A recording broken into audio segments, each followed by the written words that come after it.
আজকে school football টুর্নামেন্টে কি আমরা হেরে গেলাম? ভিডিওটি লাস্ট পর্যন্ত দেখো বলছি।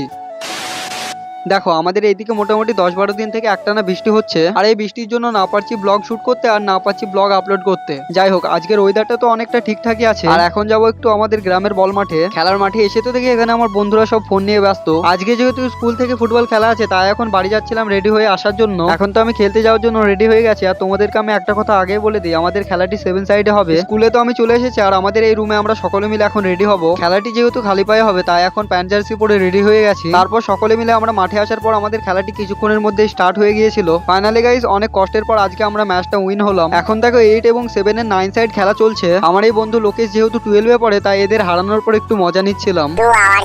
সন্ধ্যা 6টা থেকে যেহেতু কম্পিউটার ক্লাস থাকে, তাই এখন যাব কম্পিউটার ক্লাস করতে। রাস্তা দিয়ে যাওয়ার সময় দেখলাম যে এখানে একটি গাড়ি কাদার মধ্যে ফেসে গেছে। তারপরে তো পলাশী ন্যাশনাল ইউথ কম্পিউটার সেন্টারে চলে আসলাম। কম্পিউটার ক্লাস করার পর এখন তো আমি বাড়ি চলে এসেছি। যাই হোক গাইস, চলো দেখা হচ্ছে আর একটা কোনো নতুন ইন্টারেস্টিং ব্লগে। আজকের মতো বাই।